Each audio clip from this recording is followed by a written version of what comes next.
want to. We're live. We may want to. Okay, we will. We're live. First of all, thanks to the people in the chat room who have been waiting all this time for us to go live. Uh, it finally happened. Daniel managed to join us. So today we have Daniel Joseph, Yes. who I met on Twitter, and my co-host Karis is here as well. So um, let's just start because people have been waiting a long time. Daniel, can you give us a short introduction, who you are, and tell us what you believe and why? Okay. Well, thank you, Peter, and anybody else who's listening. I'm not exactly sure how we ended hooking up, but I have been adding a few replies to some of the atheist conversations that I've found. And I happen to be a Catholic and all my life. For a short period of time, I became interested in other types of beliefs. So I did some other reading, and I was very interested in some of the atheist beliefs of Bertrand Russell. And I've done quite a bit of reading about some other well-known atheists, such as Dawkins and Hitchens and Hawking's. And now Peter. So I've been raised in, grown up in Fargo, North Dakota, and that's where I live. And I went through all Catholic schools, 12 grades, and then 7 years of college courses and as a chemist, and ended up transferring into other fields. So I was 10 years as a registered nurse, and I've spent the last 33 years as a realtor. So I'm approaching my 70th birthday. I don't feel old, and I'm actually in pretty good shape. And I just love life, and I love God as I know Him, and really enjoy talking about what I believe. I could stop there for a second, Peter, if you have a question or something. Yes, you said you love God as you know Him. That's right. That's right. Yes. Um, what makes you think you know Him? Well, that's an excellent question, and I think a lot of people that are, let's say, believers have an experience of let's say of a relationship, and what someone who doesn't understand that would think, well, we are talking to ourselves, and we pray to what we think is something, but there's nothing on the other end. But still, it brings an experience of that someone cares about me, and probably the longer that you are in this religious experience, you begin to find there's a personality on the other end, a person, and that person has, made some, I guess, activities to that I feel are personal. I've been very many times near death, and my wife has been near death, and we pray. And when we get answers such as surviving, or maybe that prayer might just be to find a parking spot, the ability to feel like you're getting divine assistance is reassuring. And of course, a great number of things that one asks for do not come. So, and then one looks for, okay, why wasn't that prayer answered? And of course, you know, we always have the excuse, I guess you might say, but for me, it's the comfort of knowing, well, if God cares about me, he doesn't answer my prayer and doesn't get me that parking spot, or he doesn't get me that advancement or that position that I might be looking for. Well, maybe he has, you know, better things in mind for me.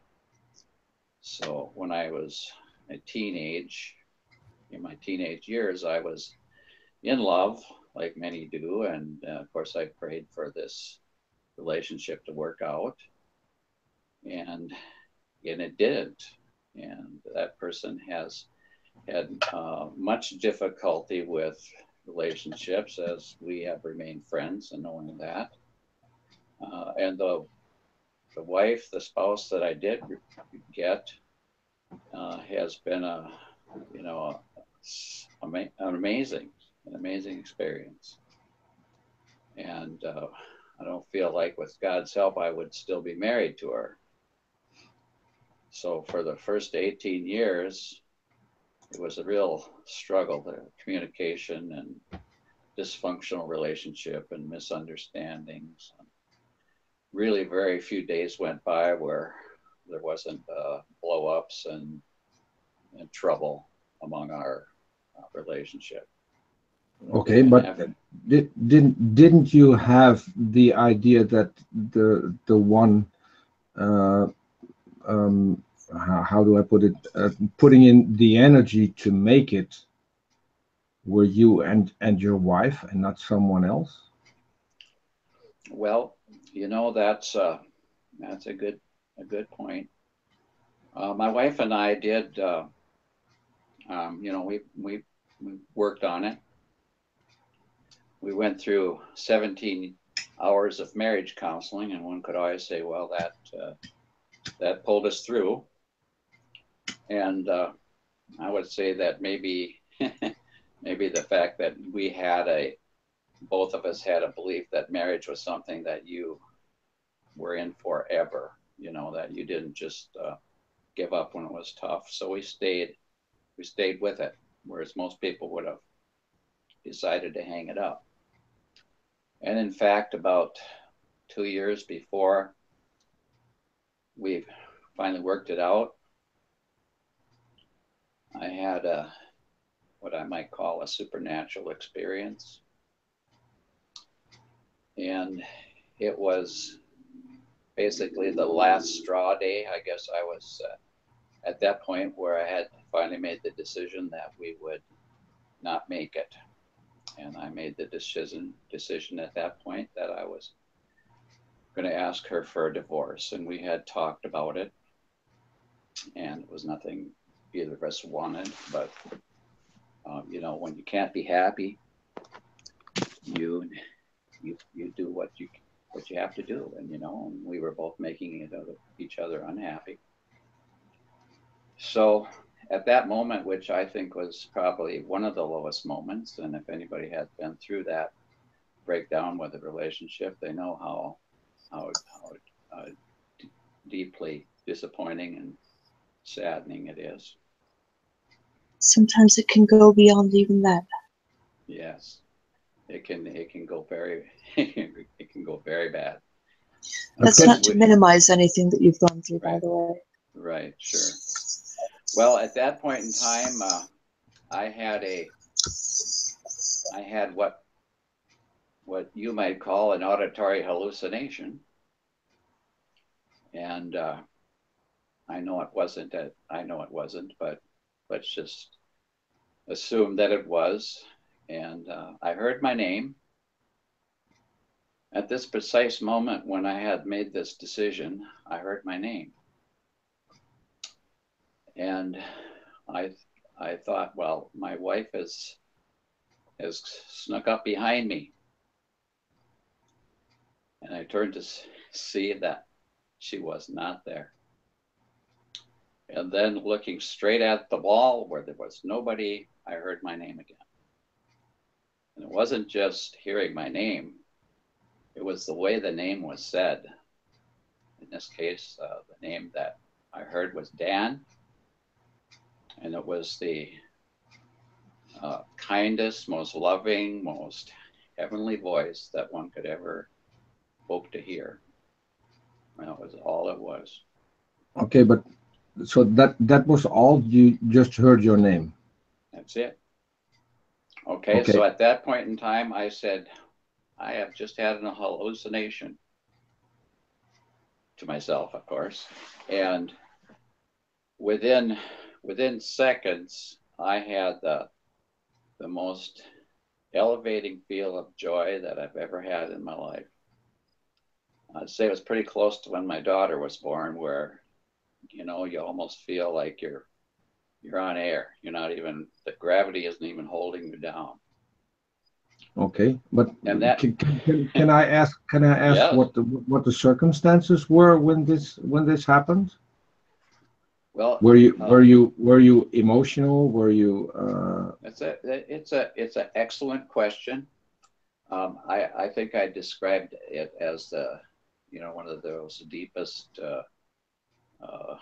troubling, depressive type moments when, you know, you just feel like everything is gone. It's all lost. And so it was one of those type of feelings. So when I had when that went away and it was completely replaced with something that I haven't experienced but one other time in my life, when my daughter was born, I realized that there was something that was special for me. And because of that, I had the encouragement that, well, if God wanted me to hear something like this and feel something like this, that he's giving me a little help. And even though it was 2 more years of struggle, from that point on, I realized I was not going to be divorced. I realized that it was going to work out. And okay, but can I just throw in something? When you say this, that happened, and then there were still 2 years of trouble ahead before you finally settled down. To me, that's a clear sign that it is you who's doing the work and not someone else. And I'm at this moment, I can't say what happened to you, but I also can't see that you got help in any way, because you still had those 2 years where you had to make it. And yes, I still can't see the help. right, sure, right. Well, you know, sometimes, you know, just belief, for whatever reason, can make a huge difference in your life. And after that experience, I was fully in the belief that God had a plan for me and that he was going to support me. And so I had a completely different attitude from that moment on. And it certainly was a lot of work that I put through to get to get over the hump here. But after the second year, my wife went into the Mayo Clinic. You probably have heard of it, but she had a blood disease that took away all her platelets. And we worked, you know, with every specialist in the world for 6 weeks, was trying to figure out what to do. And after 6 weeks, her liver was you know, being, I guess, destroyed by the medication. They said, we cannot give you these treatments anymore. And so we said, well, is it okay if we go home? And they said yes. At that point in time, she had literally no platelets in her body. And if she would have, you know, sneezed or brushed her teeth or something, I mean, they wouldn't be able to stop the bleeding. And those 6 weeks, she was on total bed rest. She was not allowed to do anything. But they were giving her extremely expensive medications. We spent about $140,000 on these experimental treatments, and they worked for a time. Yeah, but each course it worked less and less, and finally they were trying some extraordinarily strong cancer drugs, and those were not working for her liver. I mean, her liver enzymes were really bad. Mm-hmm. So we did not have any particular reason that we would live another week, but they actually sent us home with an appointment. No particular instructions, just come back to the clinic in a week. And we did show up at the clinic in a week, and the mouths of the doctors and staff were just wide open, like they did not expect to see us again. And even though she hadn't had any platelet readings with 99% of her platelets were gone for 6 weeks, and the only periods that they went up was when they had given her these medications, and then she was off them. And we went back to this clinic, and they checked her out, and they said there's absolutely nothing wrong with her platelets. She has perfect platelets.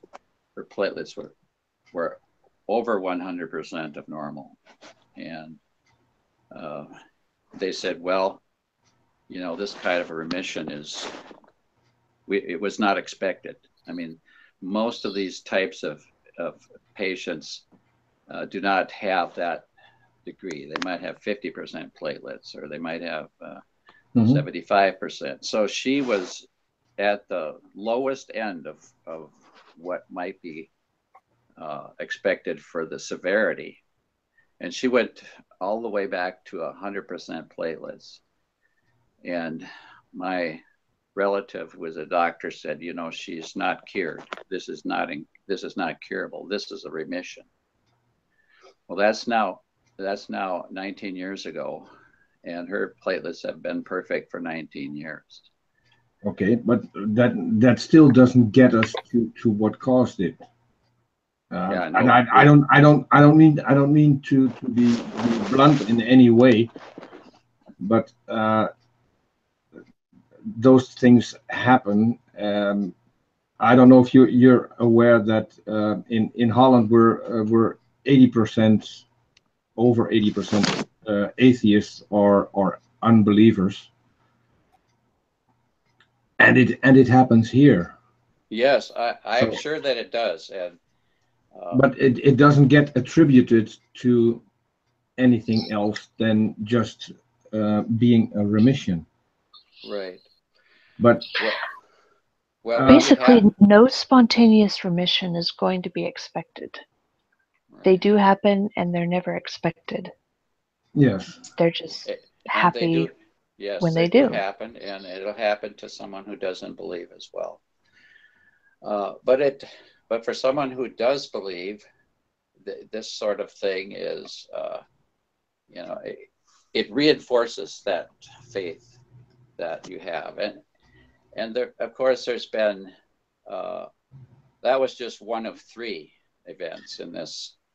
That was the last, but there was 2 others. So what I'm trying to say, Peter and Karis, is that, you know, someone who does believe probably can't find a reason that could say, aha, science can't explain it, but the only thing that could happen here is that God could explain it.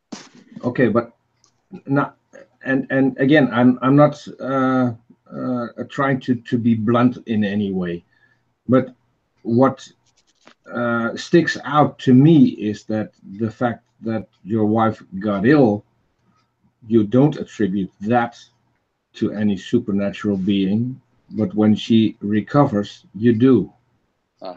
Yes.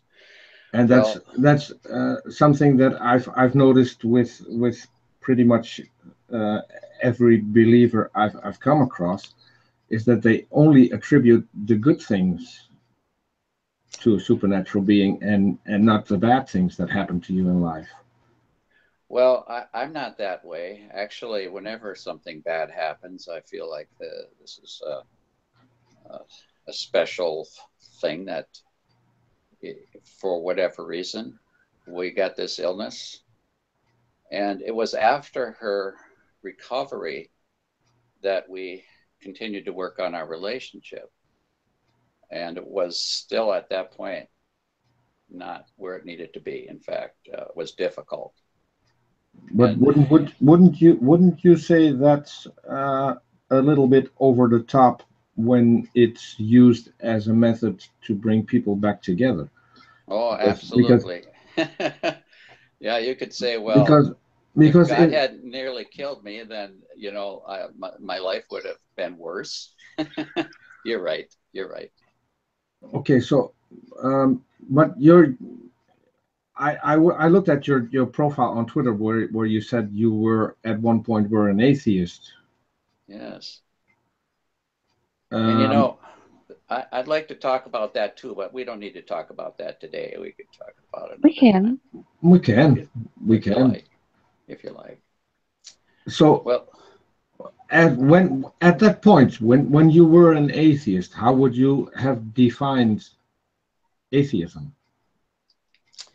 I would have defined it as there's nothing else other than what we know, the scientific and natural realm, that you cannot find anything above that or excuses that we could call mythology or wishful thinking, faith, any of that. Those things are not measurable. And the possibility that there is a God, you like these individual stories that one might hear or experience, these things don't make a difference. Those things cannot cause you to believe in God. So your reaction to what I'm saying is absolutely the way it would be and was for me, that you cannot look at all of these events that people interpret as, supernatural or with God's help or any of that as being a reason why you would believe. I couldn't choose to believe. I couldn't want to believe. There was just nothing. And I think no one can choose to believe. Yes, and so this is one of the reasons that I have a great deal of sympathy for people that do not believe. It is not any weakness or on their part that they can't see about beyond what's the natural. It's not a weakness. It's, some people say, hey, I see these, I can see God's hand in all of this. But there was a time when it don't matter what hand it was, how things turned out, that there's no accounting for it when you cannot believe. And so I have a great deal of respect for you and for people like Bertrand Russell, who have invested their whole life in, trying to,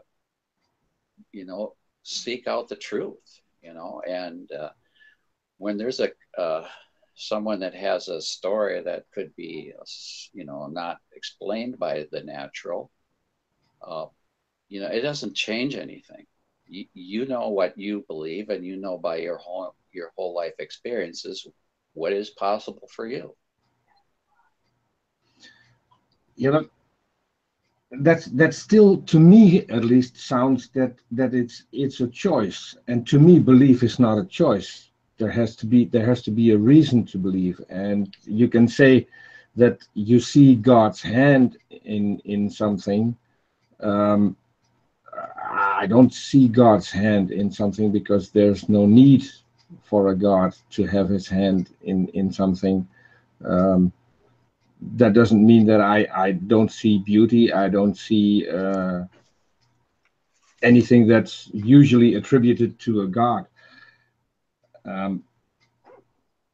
But I don't see a reason why a God would be necessary, because we have explanations for how things got here and how this world is how it is.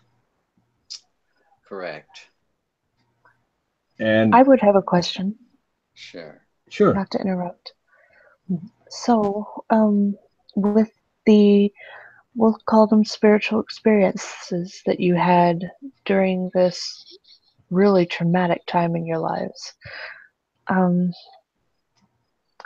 my question, I think, would be, between considering them spiritual experiences or natural phenomenon, what would be, is there anything that would make you recoil from saying that, okay, so in my severe level of stress, I indeed had an auditory hallucination followed by a chemical spike giving me a euphoric feeling?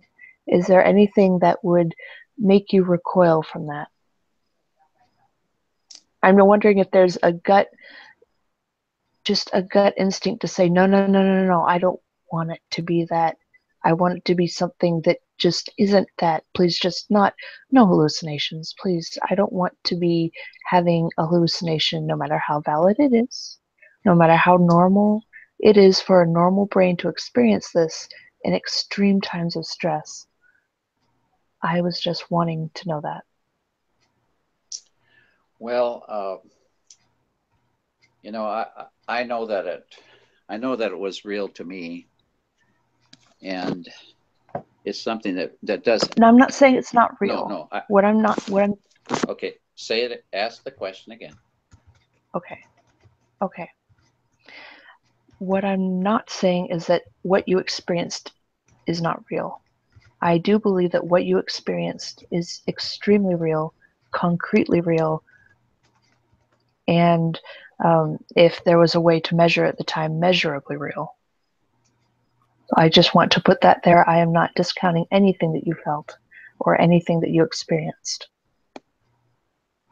What I'm asking is, between that experience being based on chemistry, neurology, and spirituality, is there a gut instinct that made you recoil from a possibility of having experienced an actual hallucination due to the severe state of the situation, and instead made you go to the spiritual explanation? Well, no, I'm not afraid of that, actually. Okay. But it's a good question. I did spend a number of years as a registered nurse, and I worked with psychiatric patients, and I was with people every day who were dealing with hallucinations, and I have seen very normal people with,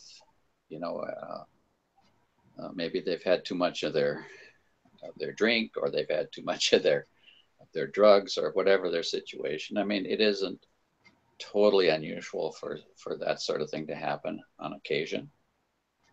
So it wasn't something that I had to rule out, by, I can't have that. So so it's a good question, and I'm willing to agree to the possibility that it was an auditory hallucination.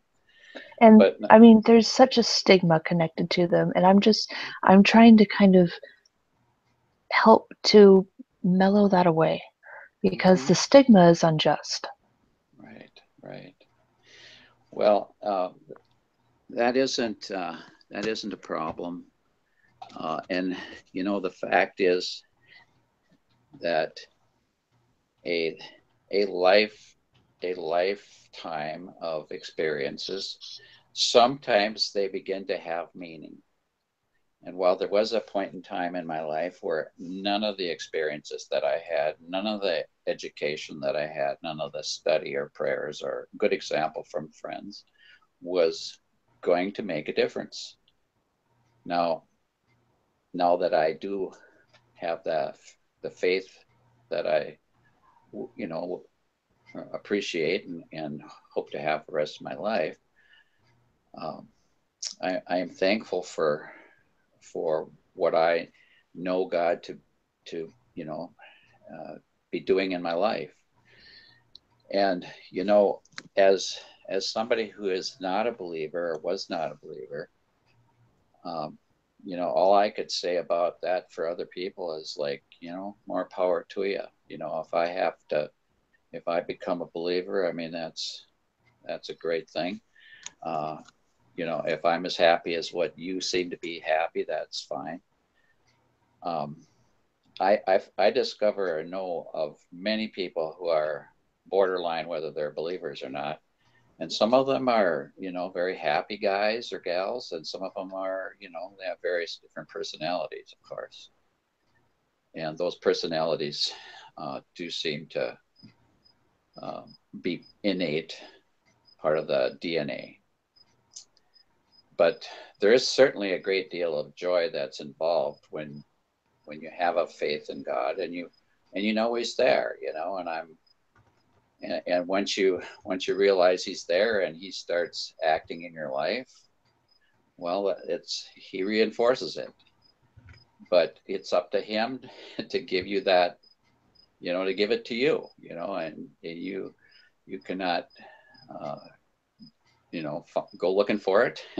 You cannot wishful think your way into it. The fact is, the vast majority of people that are what we call religious or believers are not very active or, you know, responsive to what their beliefs are. We might call them hypocrites. We might call them weak. We might call them a lot of things, but they're, you know, the fact is, you might have conversations about believing in God with people that will say they believe in God, but there's nothing in their life that indicates that it makes a difference. Have you noticed that about people that claim to be religious? Quite often. Yeah. However, supposing you were Muslim, we could be having this very same conversation. I have met Muslims who I admired for their dedication to their beliefs. I don't mean dedication. I mean the spiritual, emotional aspect, the impact, the joy, the serenity. That's what I'm referring to. Oh, I'm sure there are many. I'm absolutely sure of that. Yeah. Now, I happen to be a Catholic, and I associate with lots of Catholics, but I also spend a great deal of time with people that are not Catholic. In fact, even what you call Bible study with people that aren't Catholic, people that don't hold to the beliefs that I hold, but yet have a strong faith. And I realize that the faith of people that I might not agree with their religion, but that the individual faith of these people, the amount of joy they get from their relationship with God, is certainly as good or better than most of the people that I know, and including myself. So, you seem to have, and again, I'm not coming to this to discount anything that you've experienced.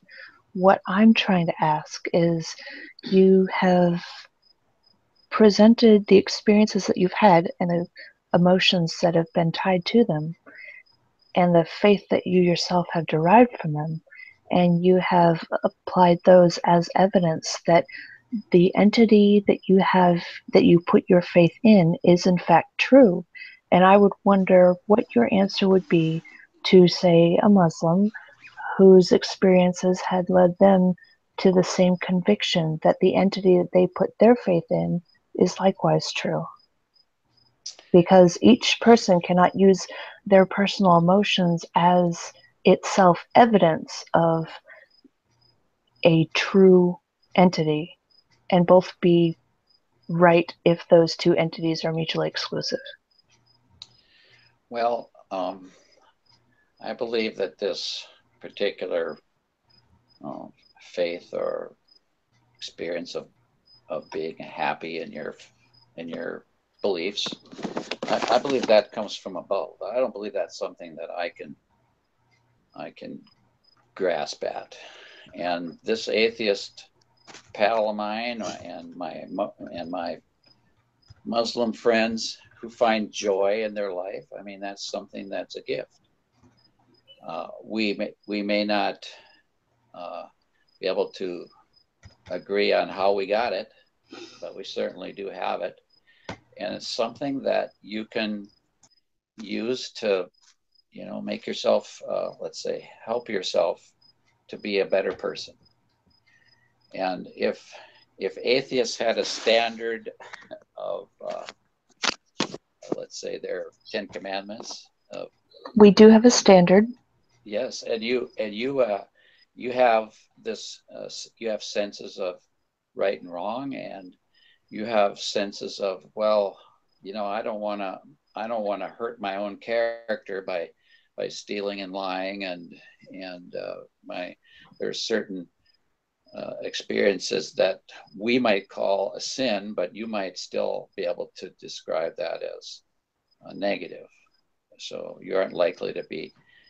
Just a minute, I want to back you up just a second. Yes. Mm-hmm. Because what seems to be going on here is,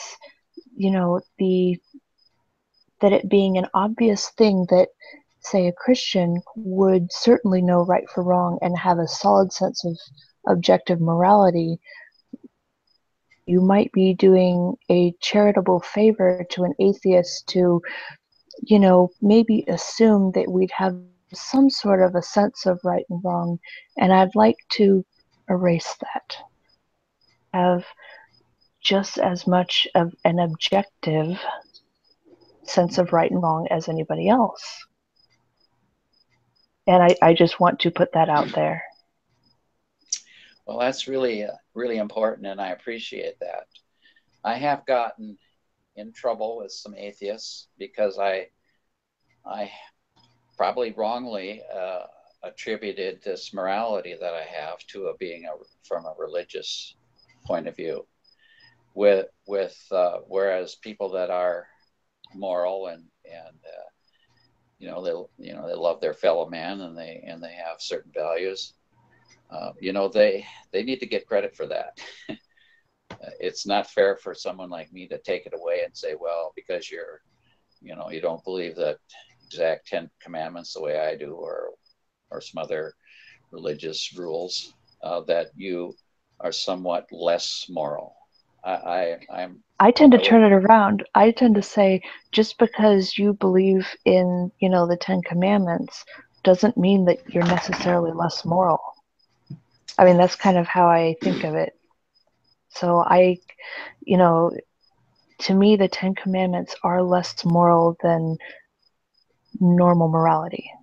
I guess that's kind of the difference here in a way.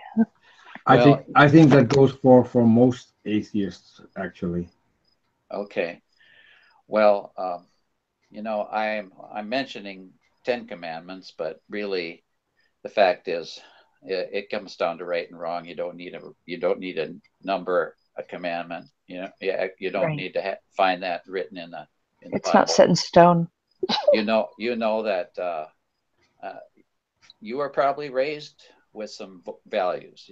Maybe it was wrong to steal or kill or lie, and these are part. I don't know how this is not obvious. Yeah.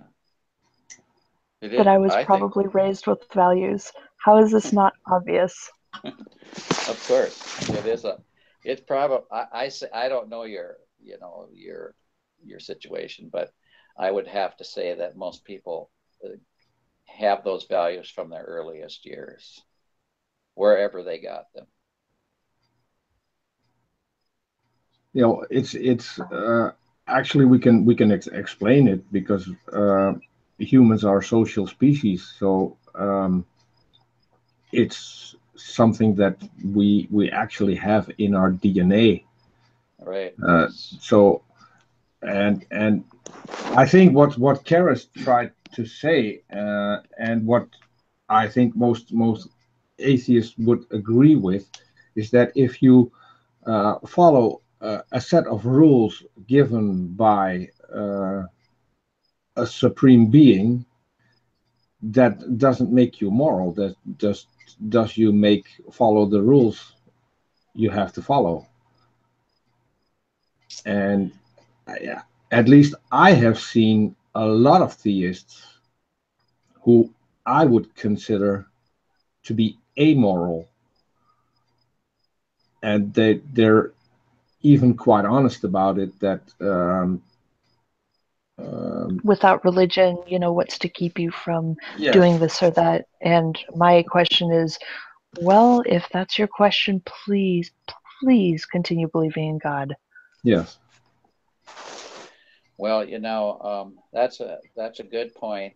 The fact is that a lot of us human beings will rationalize what we know to be right or wrong in our own favor.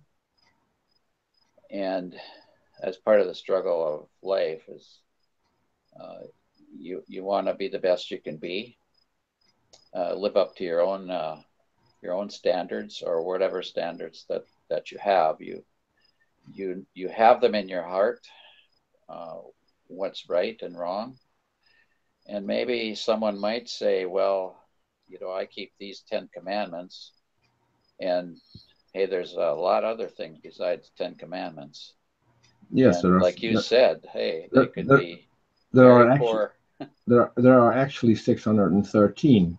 There's 613. Yes, there is. Yeah. I haven't come across one theist who follows all of those. Yes. Well, you're absolutely right.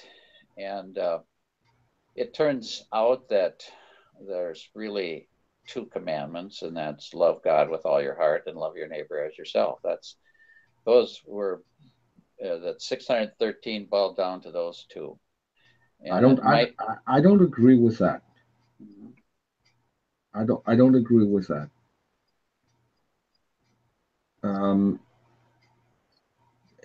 If I read the Bible, I come across a lot of verses that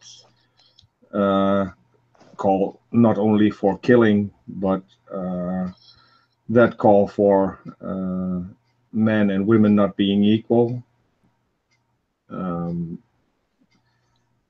There are a lot of things in the Bible I would object to. Mm-hmm. Me too. But I don't think you have a problem with loving your neighbor as yourself. As a matter of fact, I do. I recently moved out. I still have a house in town, but I moved out. I now live in a small cabin in the woods. As I said, I still have the house in town, and in that house I only have one direct neighbor because it's the end of a block of houses, and I think there's no one in the entire street I hate more than my own neighbor, but I'm not the only one because everyone hates him in Sure. that street. So yes. No, I wouldn't love my neighbor as myself because in the years that I've lived there, he's done pretty much everything he can to alienate everyone else from him. For me, it would depend on the neighbor. Yes. If my neighbor was making himself busy harming others, it would be injustice to his victims for me to love that neighbor as I love myself. Well, I can name one thing. Friends of me who live across the street have small children, and when When the weather is good, they play outside, and I don't know what. Karis, help me out here. What's a road called that ends? Is that in I know in British English it's called Cul-de-sac? a cul-de-sac. Okay, I live in a cul-de-sac. I lived in a cul-de-sac, so there was no traffic.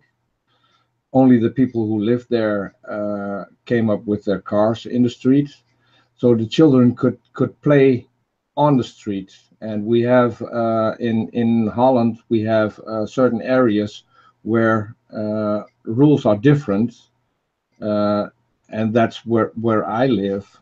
Uh, Cars aren't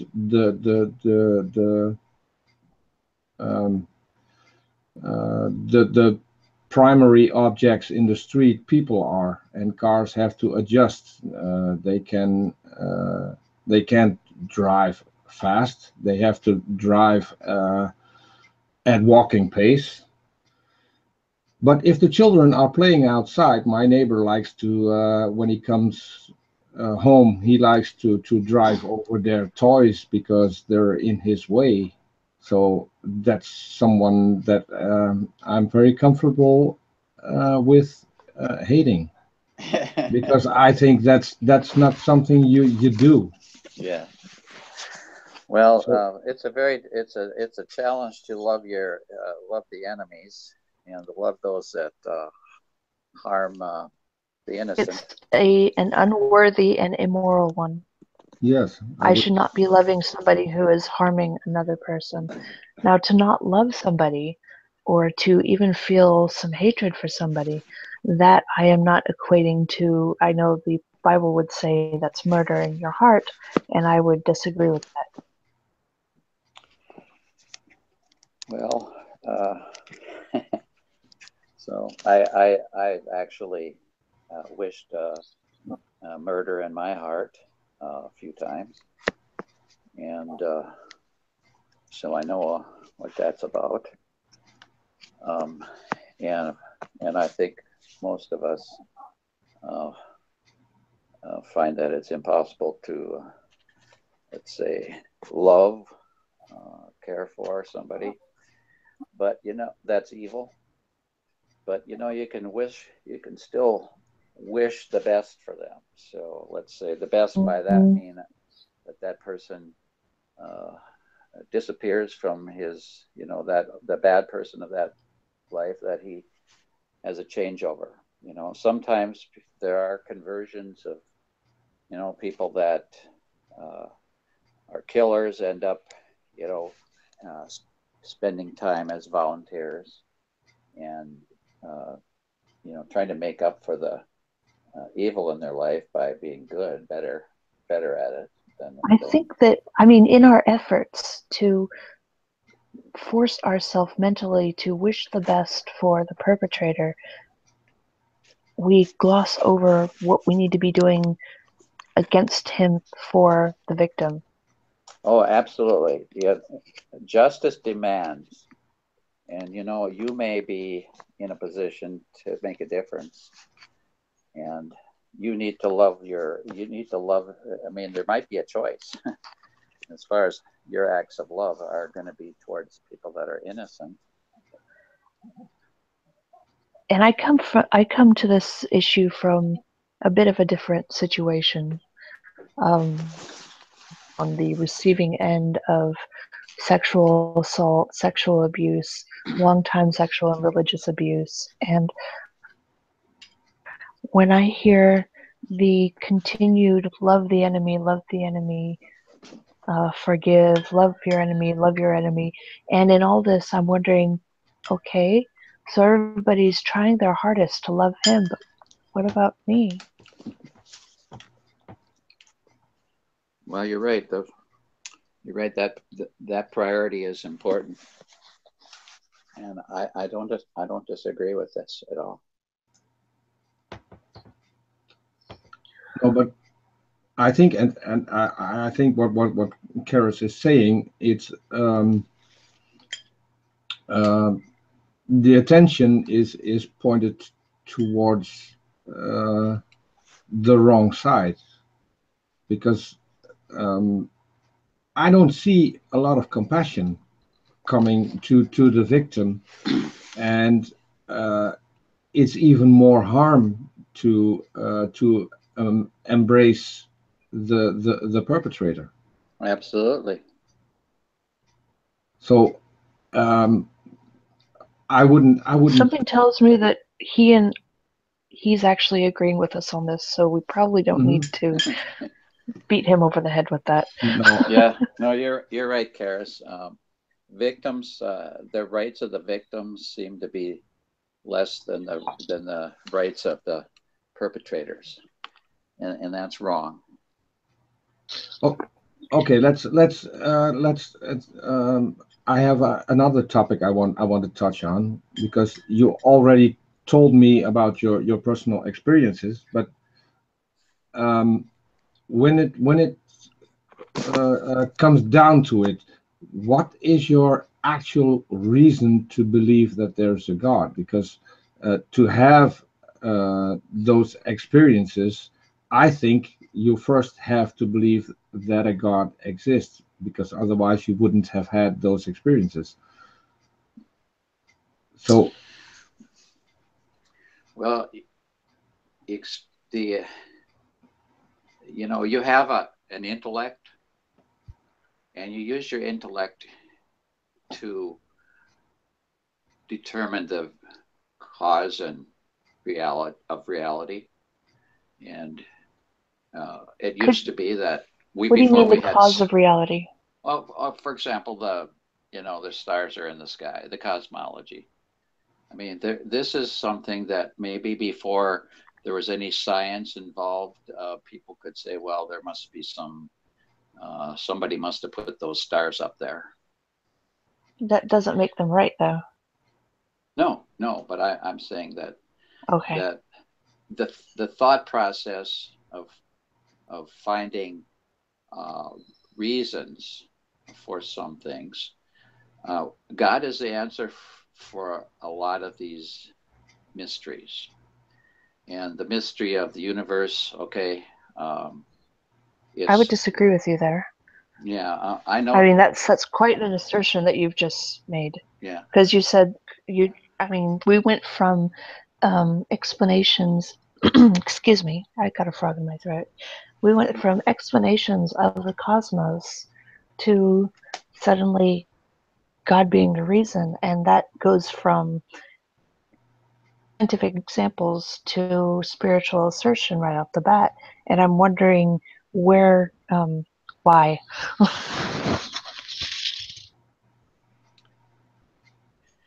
Are you still there, Karis? Yes. Okay. I've been. Yes. Did you not catch the question? I think I got the question. Okay. You asked if I was still there. Yes. Well, my belief in God has a lot to do with the fact that there is anything. It just doesn't seem possible that there could be anything, whether you call it a cosmos or a thing, anything. I mean, even math, even physics, all of this, the fact that there could be anything at all is a mystery. And I can explain that mystery in only one way. What about others who can explain it another way? Because you're only one person who... Now, you may not think so, but others who can, despite your lack of education in a certain field. Yeah. I have heard explanations for how the universe could come out of nothing, but I really haven't heard any explanation how anything could come out of nothing. But what do you mean? Isn't that just an argument from ignorance, if you say that? Because that's I think by definition, if you say I don't have a better explanation, so therefore I attribute it to a God, and that's not how it works. Well, I think the possibility that there is a supreme being and a God, I think that's a realistic possibility, that it's not zero. You know, it might be 1%. What do you how think it is, Peter? how is it a possibility? What is the in your own mind, Peter? Do you think the possibility of there being God is zero? The way I would answer that is that we don't have any evidence for there being a God, and now absence of evidence is not evidence of absence, but when we go to specific gods, and when we go to the God of the Bible, who supposedly can interact with reality, then there should be evidence. And absence of evidence where there should be evidence is evidence for absence. Mm-hmm. Because there's... If I Go ahead, Karis. I'll wait for the bird. that was my cell phone. It's a cardinal. Okay. What I was hearing was the okay, so you don't personally understand how something could come from nothing, but then you went from there to, do we believe there is zero chance of a God? And that's two different subjects. For you to say, I don't personally know of a way for X to get to Y, then that would kind of necessitate study on that subject on your part in the associated fields. And I believe Lawrence Krauss has some explanations for that, about how it could, not necessarily how it did, but how it can sometimes come about, how it has been observed coming about. And one person not understanding the mechanics of that does not mean that it does not happen. As for, is there a 0% chance of a supreme, not supreme, but at least superior to us species out there, and another being of sorts? Can you? Of course not. I mean, I'm gonna quickly tell this person that I'll call her back. Okay. Excuse me. It is, but I'm on another call. I'll call you back. That's one reason I wanted to be on my iPad, not my cell phone, so that I wouldn't be interrupted at all. Okay. Right.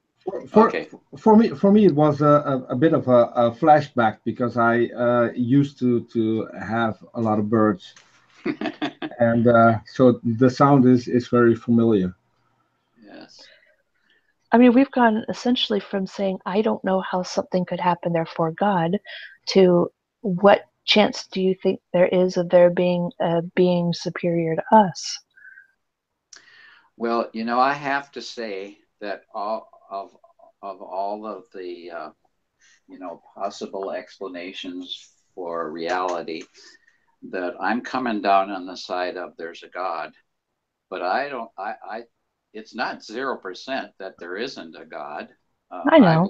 I believe you're probably going to come down with less percent chance that there is a God, and I'm going to come down with a higher percent chance. How would you define a God? Not the God of the Bible specifically, but what would qualify an organism, a being, an entity for being a God versus just a spiritual being, or just, say, angel level, or just, say, what would something have to be to qualify as the noun God? Well, they would have to be the creator of everything. They would have. What about a creator of some things? Like, would there have to be just one? Well, of course, there wouldn't be, in my opinion, there wouldn't be a God that had anything at all outside of his omniscience, I guess. And why not? Like, why would you qualify why would you necessitate that a God would have to be, I guess not only why would you define a God as XYZ, but how would you come to the conclusion that for a being to fit that definition, it has to have this quality? Why would it have to have this quality of omniscience? Or goodness, or perfection? Why would it have to? Why can't it be an evil God? Well, I don't think that would be a contradiction. And I think that the existence of God, that this God has to be completely perfect in every way, completely powerful in every way, and be able to live without creating anything, to have the ability to have a being that would live forever on his own without creating anything. But now that, you know, we see a big universe and people in it, you know, it starts to have a shape of a story, and the story of how it came to be that God decided to create human beings and why he created them with free will. You know, all these mysteries that we start to learn as a child and continue to possibly learn their entire life. I don't mean like learning as a child. I mean just the mere existence of a God. I realize I interrupted you and I apologize. But it's just that it was getting mighty specific from just the definition of a God.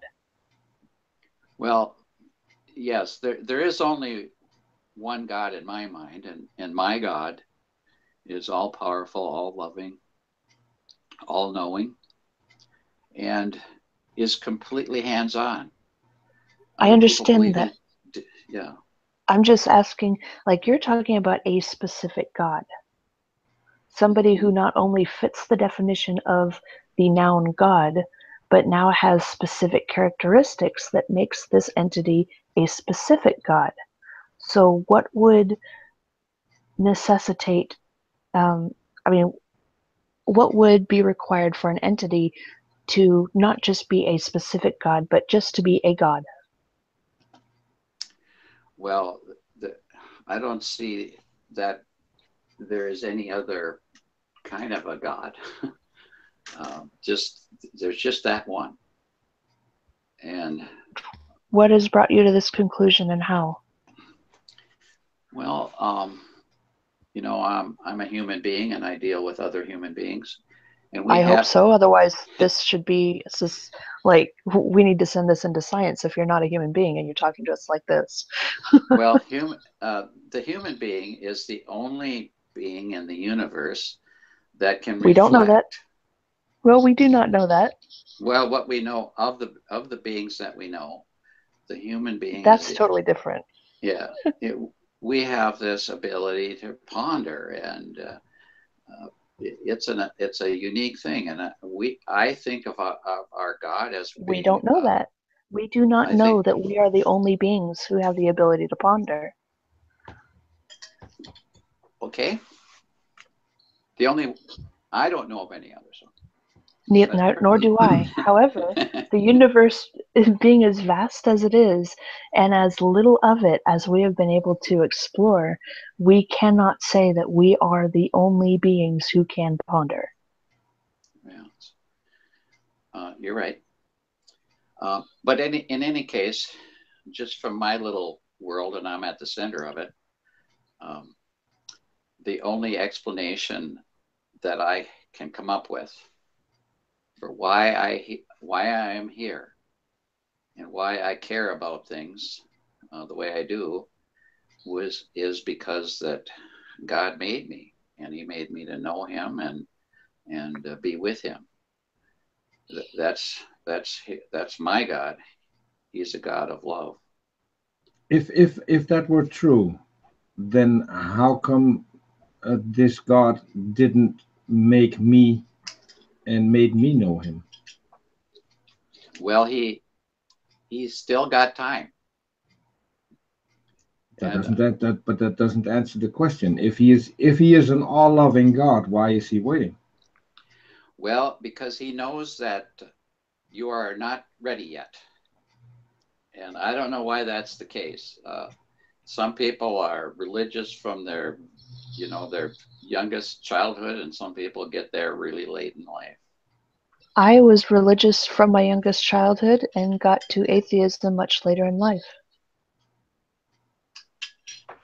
You have time to get back. Why do I need to get back? Oh, it's up to you, I guess. If you can become a believer again. I understand that. I'm saying, why is there a necessity that I get back? Well, in your case, it would only be a necessity if God wanted you back as someone who loves him. And it's important that you love God. I mean, that is the first commandment of the Old Testament too. Isn't that in direct contradiction to what you just said? Can you? You just said that God wants everyone to know him and God loves everyone, and now you're saying that God holds off on certain people. That's to me at least is in direct contradiction. Well, he can do what he wants to do, and if it's in your best interest to learn about him at a point in time in your life when you'll be able to, I guess, make the best decisions. I don't know how that can happen. I'm like you. I cannot explain why God waits on some things and some people. Well, I'm 55 now. My mother passed away last year. She was 84, and she has been an atheist all her life and died as an atheist. So, well, what I'm trying to say is, what you're saying still to me sounds as if we want something, then it can become reality. But that's not how reality works. Nor is it, as you stated before, how belief works. No. You can't decide to become a believer. Right. You can't decide that. No. No. As far as yourself or your mother or anyone, it's my belief that if you want God in your life, that you can make that decision up until the very moment of your death. But the first thing that we need to do is even believe that a God exists, let alone the specific one. Well, perhaps you don't believe that now, but you might. And we always hear about there's no atheists in foxholes. Which is actually not true. No. That's demonstrably not true, considering the atheist population of the military and those in combat, and the support groups for those atheists who are currently in foxholes as we speak. Yes. Well, I can connect you with some of them if you need. Okay. Well, then it's only let's say a statement that has some truth in reality, whether it's a little or there is no truth in the statement that there are no atheists in foxholes. Well, there's no truth in it. There's no truth in it. There's no truth in it at all, because I'm from the Netherlands. We have an army. 80% of those who are in that army are atheists, and we are currently in foxholes on in different parts of the world. So it's demonstrably not true. Well, they just fight with their Christian brothers and sisters in combat. Yeah. or other religions. I mean, Sure. they are among writers. That's just kind of how it is. Well, I do believe that when you get to the point of, okay, it's all over, I've got a little time left here. This question of God stands out a little bigger, a little bigger. Why would it stand out bigger? I don't know, but I have a feeling that when you're facing death, the possibility that God exists is going to come up. And really, I don't think that God's going to let anybody finish out life without at least having one choice of, okay, you do exist. Now I choose to be with you. Now, why is that choice necessary? Like, what is the good versus the bad of somebody making or not making that choice? Well, if you don't choose to be with God and He has made you to be with Him, and you choose not to, you're going to be apart from Him. Okay, And why is this a bad thing? I don't know what that is, but if you have a choice to be with God and have this eternal, what we would call heavenly bliss, and you choose not to have that, you won't have it. Now, why would he attach bliss versus punishment to whether or not we can actually believe in him? Because that's like it's like a bully telling a kid, now you can get your face punched in or you can give me your money. It's your choice, when it's actually, no, that's just the bully being a bully. The kid is under complete coercion, and any choice he has is a bad one. So why is an all-knowing, all-loving God actually tying heaven or ostracization to a supposed choice of believing or not believing in him? Well, that seems very immoral. I agree. To tie that to it. Yes, I agree. I think most people that are atheists think that God is that the God they've been told about is threatening eternal punishment. I think that has been pretty clear in the Bible that there is some eternal outcome that is not with God. I guess I believe that you're only going to have a choice of loving him or not loving him. And so why is that even a big deal? Well, I think it's a because big deal. I have a choice to love a president or not love a president. So what? But it doesn't have any impact on me, nor should it. But why does he make it an impactful choice, whether you love him or you don't? Why does he tie one's eternal destiny to whether or not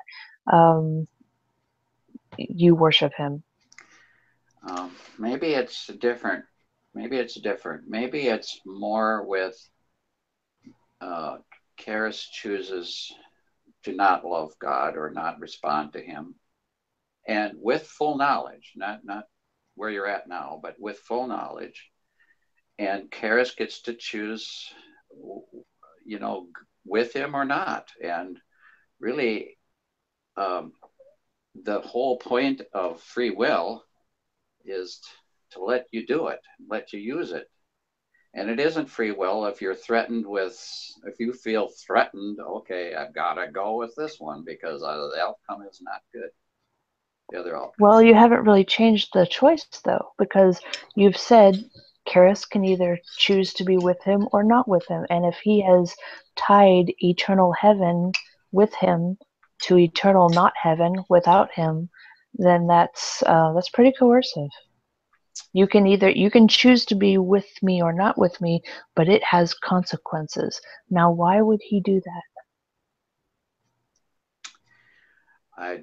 The only reason that I can think of is that your free will is the most important of all those. No, I'm not talking about my free will. I'm talking about his free will, because I might have free will, but so does he. And he has the free will to tie that choice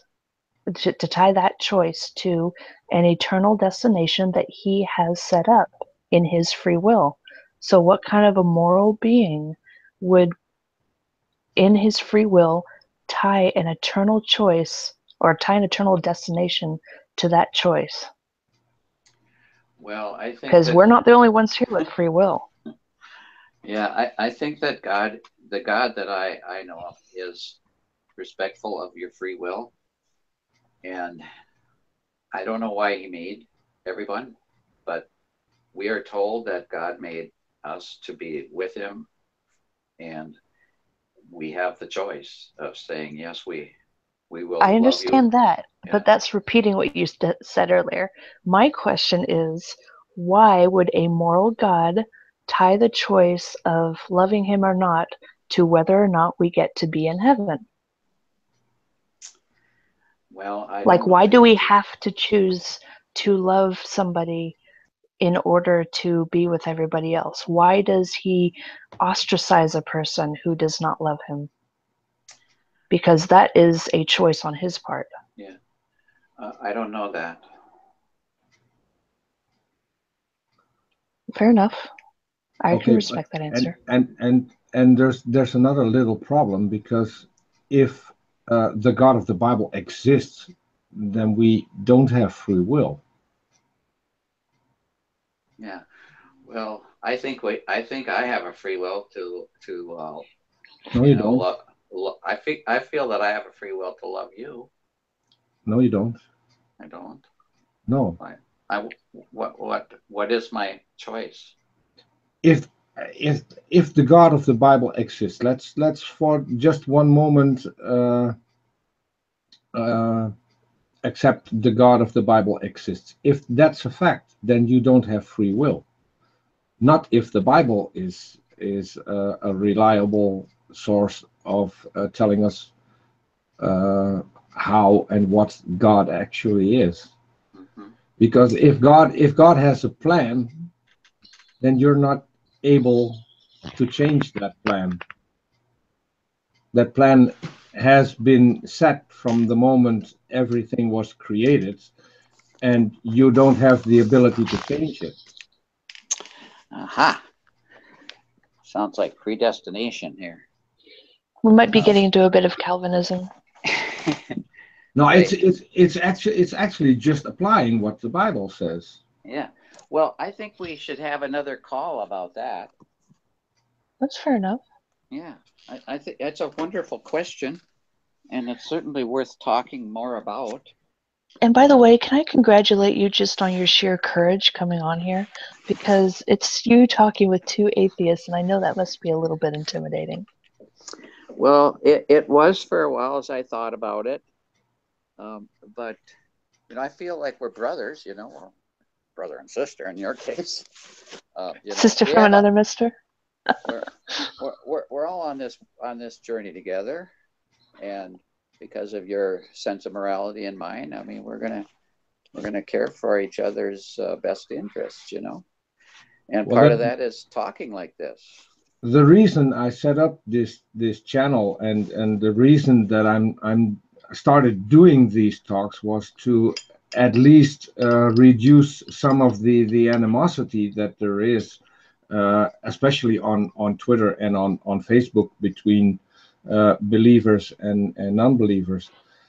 And just recently, I asked Karis to come in as my co-host, as it were, because On occasion. On occasion, as much He's still trying to work on me with that. as much as possible, because I like having her on. No, but I asked Karis because in talks I had with Karis, a lot of her ideas were pretty much the same as mine. So I think that she would be a good addition, and I think the talks we've had so far, where Karis was in on it, the people that have heard more of my talks that I did before Karis joined would agree that she's a very good addition, because she has pretty much the same goal when it comes to having a chat like this. And so I know it can be threatening, but at least you have two people across you who wouldn't be that big of a threat, I'd say. Yeah, I'm not a well, threat. You can knock me over with a feather. right. No, I don't think either of you are anything other than just very good folks, and I think you are honest, and you want some honesty. And part of this talking is about, you know, trying to get on the same level of understanding. Even if we don't agree, we at least see all the facts together. That would be good. Well, That's really all it's about. Just what basically humanizing the other side. I'm sorry, Peter. yes, and but there's another thing. I also like to make people think, and what we haven't touched on so far is if you ever had thoughts about if what you believe is actually true, because and that's not in any way to put you down, but so far all you have said is it's comforting, it's uh, it's filling a gap of knowledge when it comes to where everything came from. But to me, at least, there's still you still haven't come up with a reason why we should believe in a God, because it can be comforting, and I know because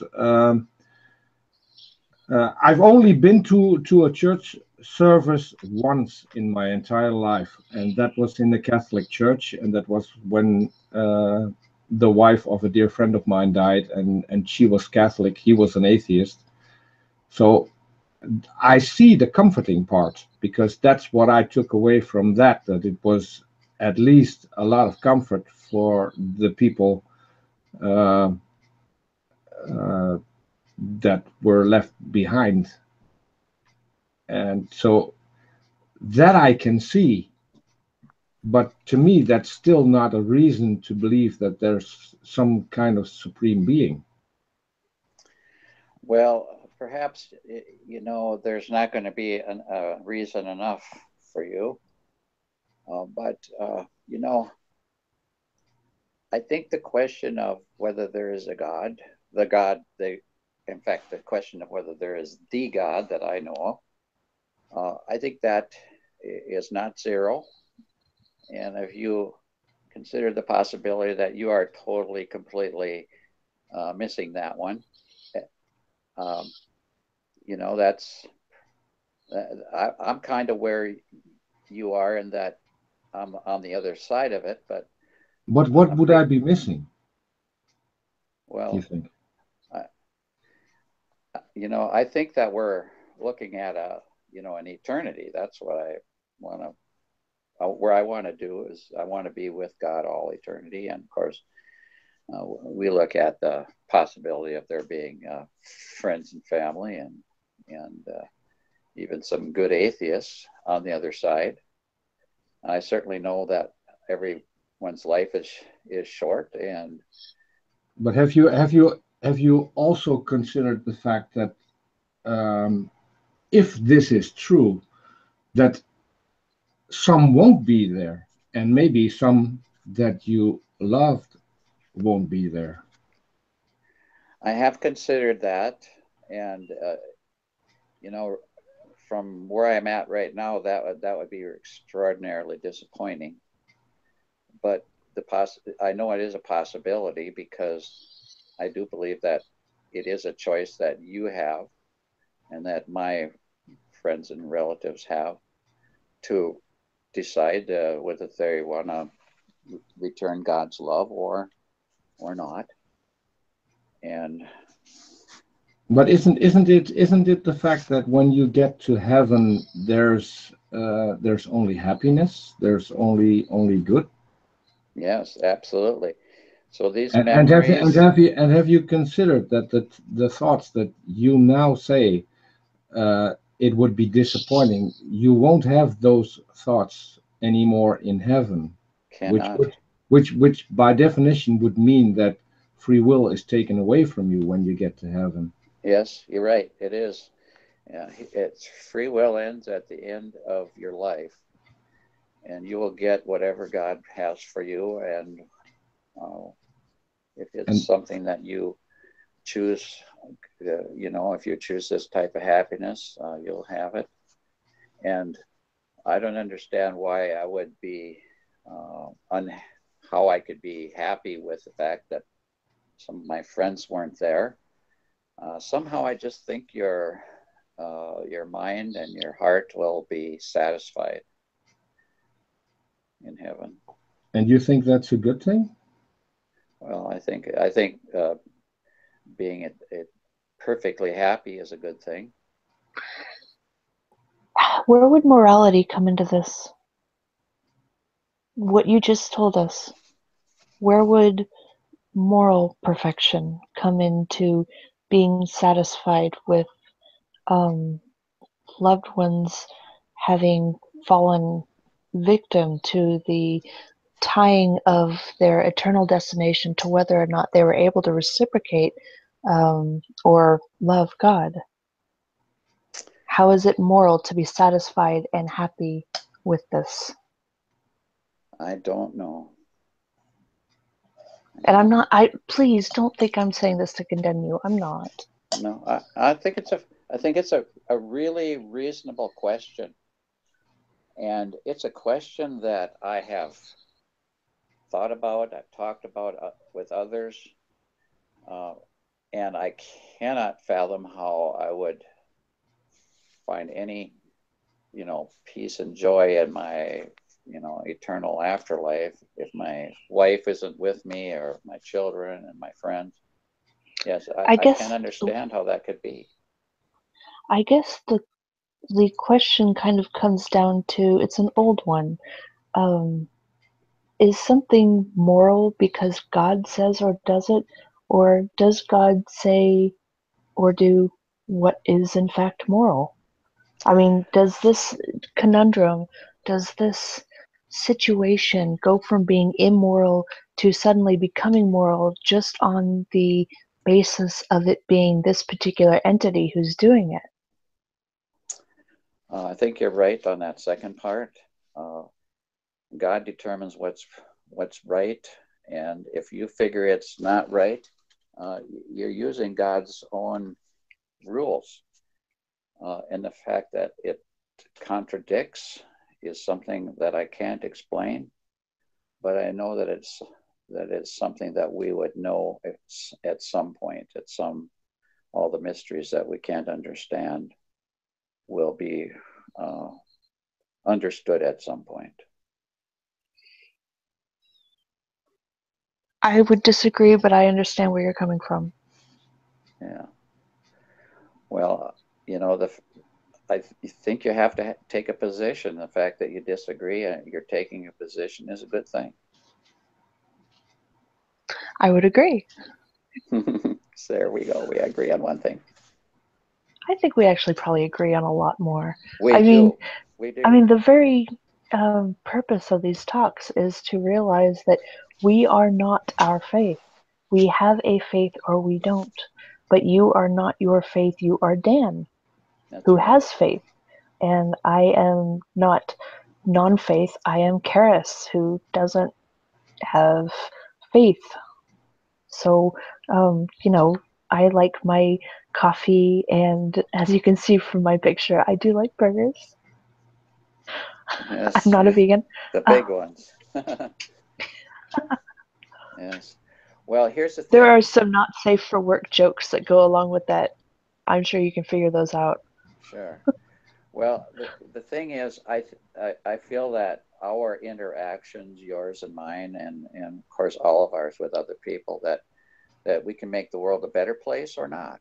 We have the ability to make life a little easier or a little harder, and I choose to do my best to give a good example, I guess. And that's very admirable, and how I wish everybody was like that.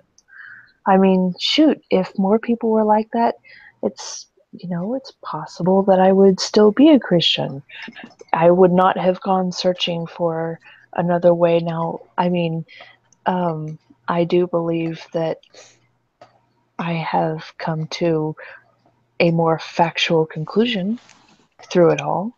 And for that, I am grateful for people who have helped me along that road, both atheist and Christian. Those who show me love down that path. But I think that what you say is really a goal that we all need to have. Mm-hmm. But doesn't that also negates the fact that everything is up to humans, and that God doesn't have a hand in this? Because if it's up to people like you and me and Karis to make it a better world, then what role does a God play in all of this? Well, I think God has, in my case, I have been studying the character and personality and life of this God that we talk about, and that's how I kind of form myself. But if what I'm trying to say is that if making the world a better place is up to the humans, why didn't God think of this? Well, actually, we might have heaven on earth if it were possible that every human being would love, their fellow man. It might be a lot better place. God has my hands and my feet and your voice and Karis's voice. We have some time, and we can. What's wrong with my feet?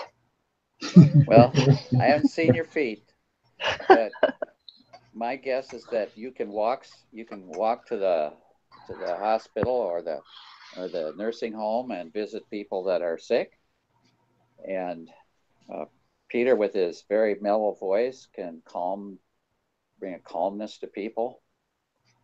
So this world is a lot worse place for the evil in it, and that's a whole different discussion. But there is certainly a possibility that we could have something closer to a heaven on earth if people were, let's say, did the right thing. I'd actually probably agree with that. As would I, but it still doesn't answer my question. Why didn't God think of this? Well, actually, you'll have to ponder that a lot more, Peter. Well, I'm 55 now. Okay. I think I have given it a lot of thought, and at least in the past 4 years, when I decided to go on Twitter and do what I do now, with the extension that I'm adding a YouTube channel to it.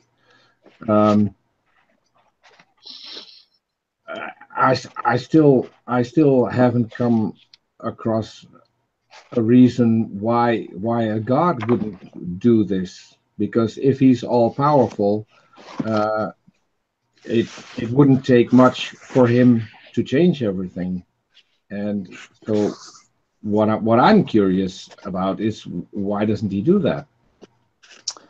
Well, that's one of 1,000 good questions, and I don't know the answers to any of those.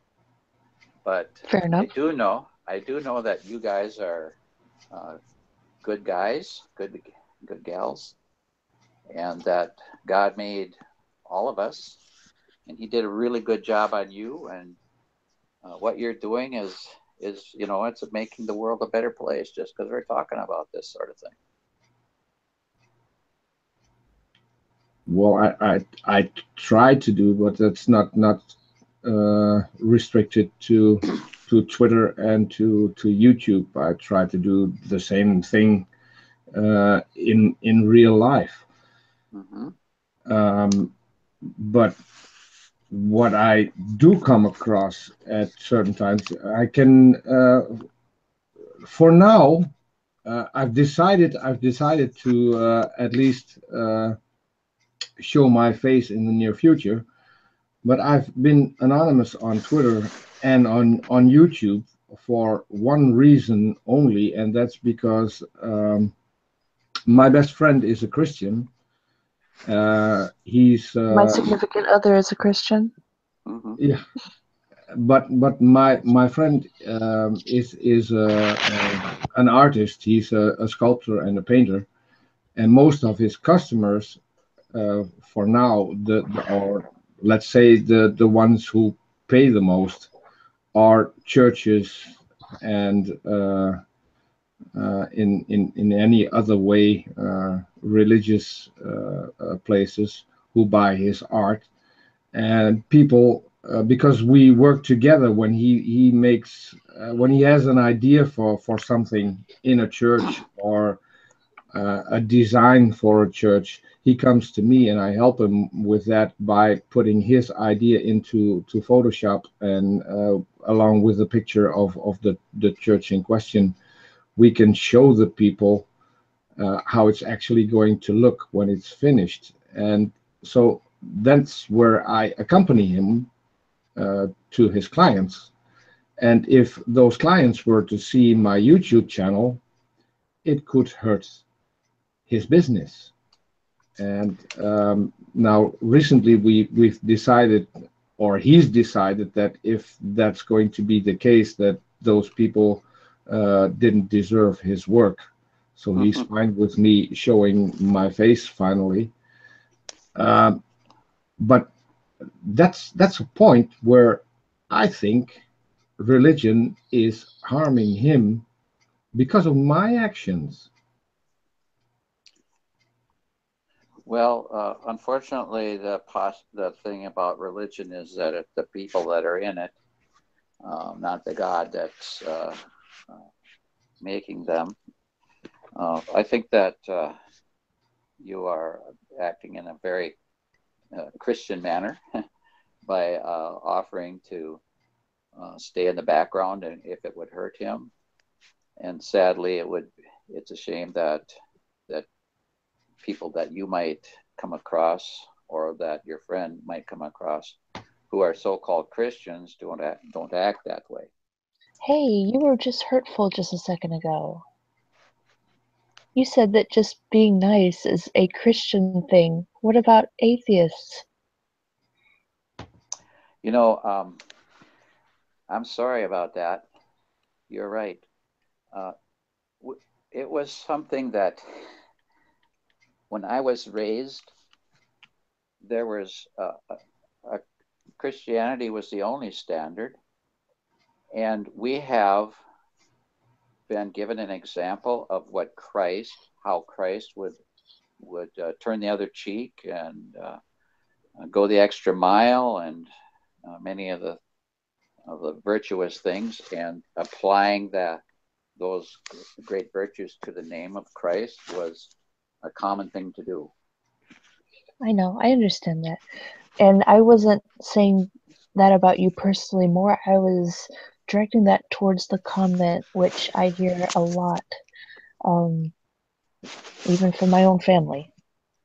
Living in the Bible Belt as I do, I hear any good act described as Christian, and any good act by an atheist being basically just God's providence, because God can speak even through an ass. So I guess I'm a little bit more conscious of this happening. Yes, Well, and yes. from my side, I'd have to ask, when you say it's the Christian thing to do, where I grew up, it's called the human thing to do. Okay. Because and I think that's a lot more accurate than the Christian thing to do, because I've seen Christians do the opposite of being good.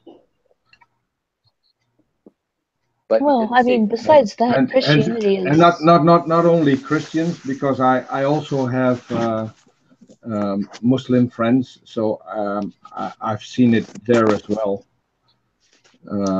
Well, they should say it's the Muslim thing to do, or it's the Muhammad thing to do. Yes, but it still comes down. That's a whole new can of worms. Yeah, it still comes down to the human thing to do. Sure. Okay. Well, that's a lot more, let's say, kind to speak that way in the case of someone like yourself. You don't want to have people thinking that you are excluded because you don't have the Christian values. I mean, at least let's say the Christian name on what's good. Right. Yes, and I also would say that some of the Christian values aren't values I would like to have, I because think what he meant is the Christian label on the good in the world. yes, and Well, and what you mentioned was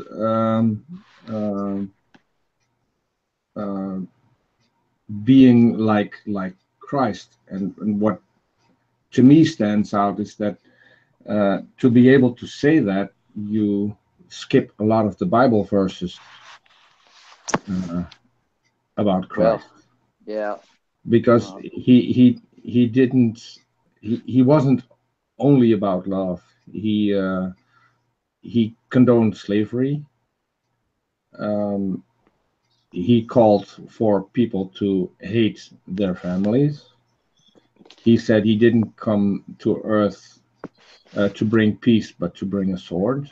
Those are verses that are usually skipped by Christians, and I still wonder why. Yeah. Well, I don't think it's a contradiction if you understand the context and what he was trying to say. Oftentimes it's the context which makes it worse. Just throwing that out there. Yeah. Well, in any case, it has been kind of let's say, an example of, well, Christ would lay down his life for his friends. So there's an example. It's pretty hard to find fault with that. By the way, you're getting a lot of shout outs from the chat. Everybody seems to love you, Dan. Okay. All right. Thank you. That's good to know. And we're mostly a group of atheists on here. There are one or two Christians in the chat, but you're by and large quite appreciated. Well, that's good to know. And actually, like I said, I appreciate anyone who's trying to find answers and to make sense of the world. And really, if you think about the fact that maybe the Christian or the religion, let's say the theist person is really chasing a myth, and you are so certain that they're really wasting their lives and are becoming supportive of religious things that are bad for man. I mean, you are doing what you think is a good thing, and I have to give credit to any one, whether they're atheists or not, that they want to help their fellow man move forward. We just had a Christian in the chat say, "This is Daniel in the Lion's Den 2.0, same outcome." So that was a little bit hurtful. Yeah. Well, the fact is, if I were to really have an outreach, there's a lot of Christians that need to improve, I guess, and maybe they could get some good examples from atheists that they know. Well, that is very kind. Thank you. The guy who made that comment also had a chat with us. So I'm a little bit surprised why he would say that, because I think that he's had the experience that it wasn't the lion's den, but I could be wrong. Um, I think we treated him the same that we've treated you, and we've treated pretty much everyone. I've had two exceptions where things got a little bit more heated. Uh, I'm expecting one soon that'll get maybe even more heated. I don't know, because uh, he's a little bit more controversial and a little bit Right. more outspoken. But so, but what I've tried to do, and I think I failed this time at least, is to make you think about if what you believe is actually true, because I don't think that we've touched on that. Yes. I think we've touched on it quite a bit. Yes, but not with I don't know how to say it. Not Well, we don't like, want to give him a heart attack. no, we don't. But what I would He's like, going to be going back drinking a whole fifth of vodka as it is. no, I don't think so. No. But it would be good that when at least when we end the talk, that he leaves with something he can think about, and that's what I always try to do with talks like this. Um, we could take on the Bible, which I think is a book of immorality. Not to be rude, but that's just how I see it, because I've read it.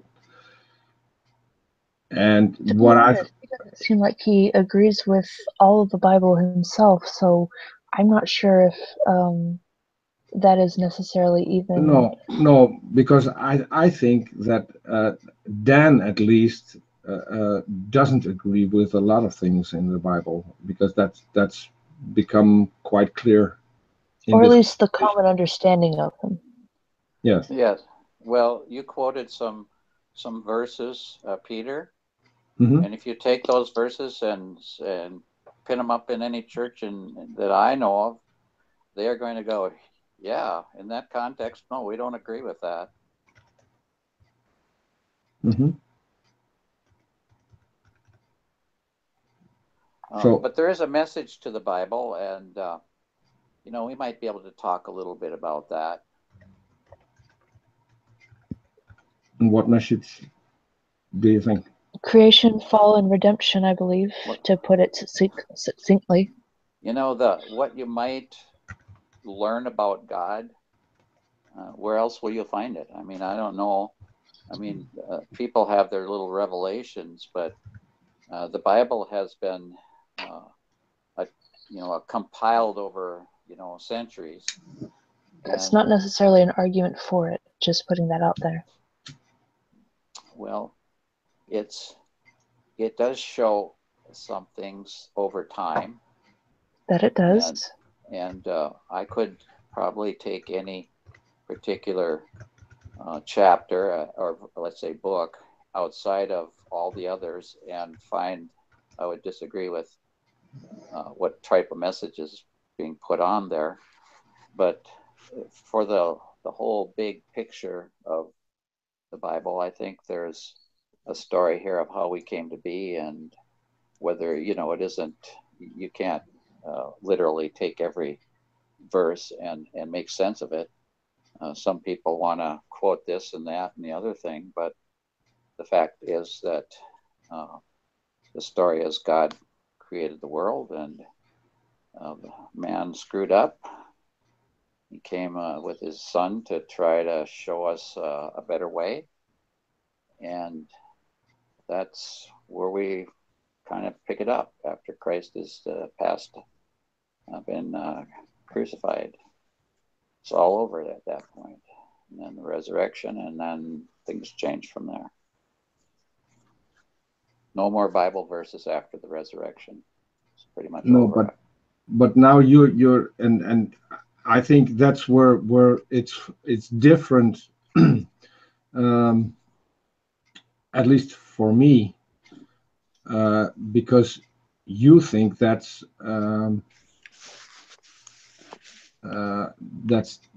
actually true. That's actually what happened. Yes, and I'm not convinced. Well, I don't expect you would be. And really, once you are convinced, that changes everything. And you can't just, there's no, I mean, there's some examples of what went on after that, and there's stories, and it's very hard to verify it all. But I have my own conclusion about it. And it's because of that I'm a believer.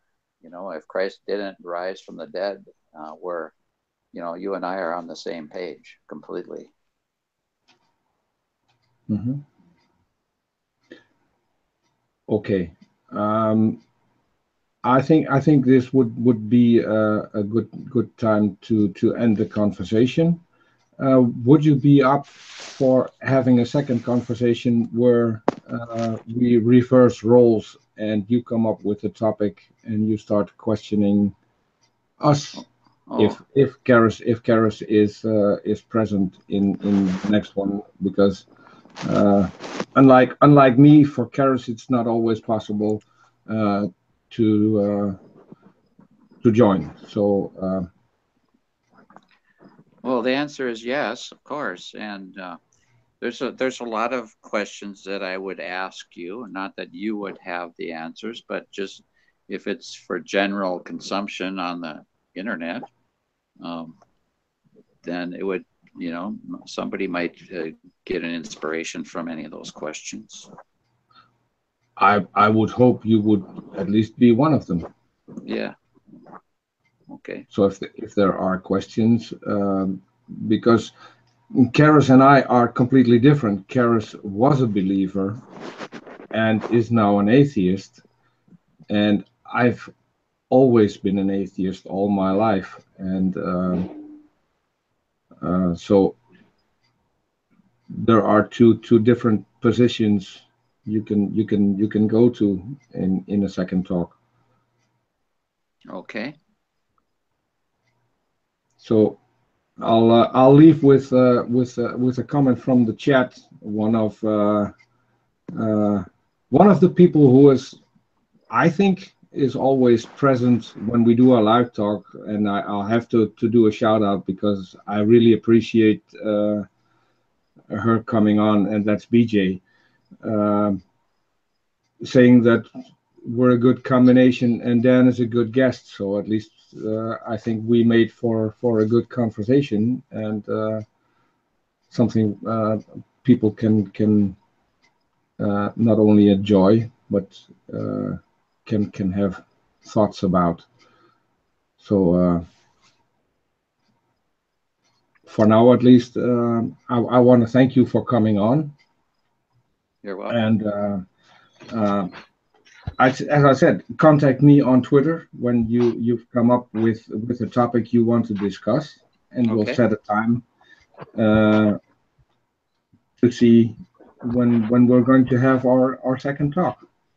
Okay. That sounds good. Yeah.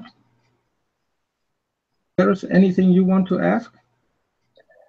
No, I don't believe so.